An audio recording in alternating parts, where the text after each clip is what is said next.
Hey guys, Andrew Shrout. I'm here in the sideboard with your Standard Open champion, Ross Merriam. Congratulations, Ross. Thank you very much. And I've got a little bit more than a handshake for you.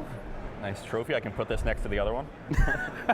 You're actually your second Standard Open win. The other one was, what, 2 years ago with Delver, I believe? Yeah, about actually almost exactly 2 years ago. It was the June Invitational weekend. All right, so one for the other hand now. Yeah, double fist them. So Mono Blue Devotion, the deck of choice. This is a deck that I know you played quite a bit early on this standard season. I played it a lot from Pharaohs before Born of the Gods for a few months, and had a lot of middling finishes. Didn't quite break through to a really notable one, but I liked the deck. And after a couple months, sort of switched off of it once Born of the Gods came in and started playing Monsters. Okay.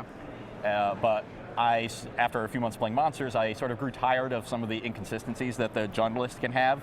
A lot of games where you deal yourself a lot of damage with your lands, you draw a Temple on the wrong turn, maybe you don't have an Accelerant. So the Monsters has a lot of moving parts, and it needs a lot of things to go right to have a really good draw. Sure. But its best draws are nigh unbeatable. Okay. But I really wanted something more consistent.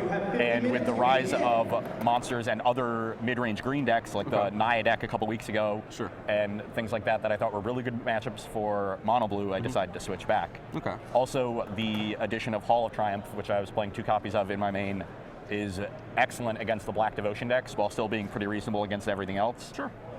So you improved your matchup against Mono Black, which is already close, so getting an edge there is good, and the metagame shifted so dramatically in the favor of Mono Blue that once Journey came out, I've been playing it and had a lot of really good results. Nice, okay, so yeah, the rise of big green monsters has really boded well for Mono Blue Devotion. Yeah, I played green decks 7 times, I think, in the tournament. 2 were green-white aggro, which I wasn't quite expecting, but I'll take it. Okay. Then the other 5, like 1 Naya deck and 3 or 4 monster decks, something like that. All right, cool. Well, definitely worked out for you, so an excellent choice for Standard. We've got an Invitational coming up next week. Yep. So are you geared up for that? You have plans for Legacy to go with your plans for Standard now? I have some plans for Legacy. I'm actually, most people would assume I'm playing Elves. I'm not sure, but high likelihood I still am. All right, so I have some other options. No spoilers from you just yet. Got to keep the cards close. Yeah. I feel you. Well, congratulations again, man. Thank you very much. All right. Cedric, Patrick, back to you guys.